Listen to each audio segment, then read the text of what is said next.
La deuxième histoire que je vais vous raconter, c'est l'histoire de George Bush, le président américain. Voilà un jour George Bush qui meurt. Et il va tout droit en enfer. Et dès qu'il arrive en enfer, il est accueilli par Satan. Et George Bush qui voit Satan, il lui demande où est Ben Laden. Et Satan lui dit Ben Laden n'est pas ici. George Bush qui dit comment il n'est pas ici? Je l'ai envoyé ici avec mes bombes. Satan qui dit il n'est pas arrivé. Alors George Bush est très inquiet. Il s'est dit si Ben Laden n'est pas ici, c'est qu'il est encore dans les montagnes en train de préparer un coup contre les Américains. Alors il dit à Satan, Satan, laisse-moi donner un coup de fil. Satan qui dit non, ceux qui sont ici ne téléphonent plus là-bas. S'il te plaît, Satan, sois gentil. Juste une minute, s'il te plaît. Il faut que je dise aux Américains, ils doivent être vigilants. Tu vois bien que Ben Laden n'est pas ici. Satan qui lui dit, vas-y, mais sois bref. Et il prend le téléphone et il appelle les Américains. Il leur dit, Ben Laden n'est pas ici, soyez vigilants là-bas. Et il dépose le téléphone. Dès qu'il a déposé le téléphone, Satan lui tend la facture de la communication téléphonique. Et vous savez combien il lui demande? 10 millions de dollars. George Bush qui dit, quoi?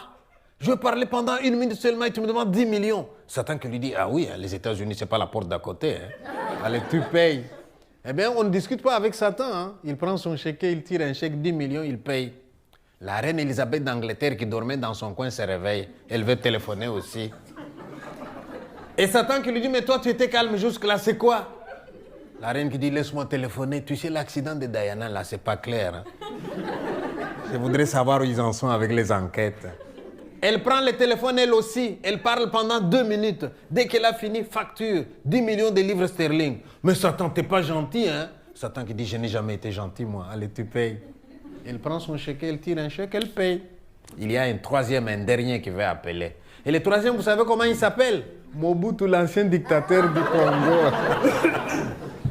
Et là, Satan qui dit au Mobutu, Mobutu, toi, tu t'es calme, hein? Tu es assez dérangé comme ça quand tu étais sur Terre. Mobutu qui dit, il ne faut pas exagérer, hein? J'ai dérangé quand j'étais sur Terre. Allez voir maintenant après moi, tiens. Eh bien, il prend le téléphone. Mais pauvre Mobutu, au lieu de faire comme les autres qui ont parlé pendant 2 minutes, Mobutu parle pendant 1 heure tellement il y avait des problèmes au Congo.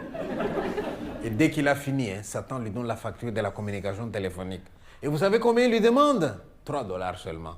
Alors là, George Bush se met en colère. Satan, on sait bien que tu es injuste de nature, mais pas à ce point. Nous deux, on a parlé pendant quelques minutes. Tu nous demandes des millions. Et Mobutu parle pendant 1 heure. Tu ne lui demandes que 3 dollars. Et Satan qui regarde, qui lui répond, ça vous étonne? De l'enfer au Congo, c'est une communication locale, non?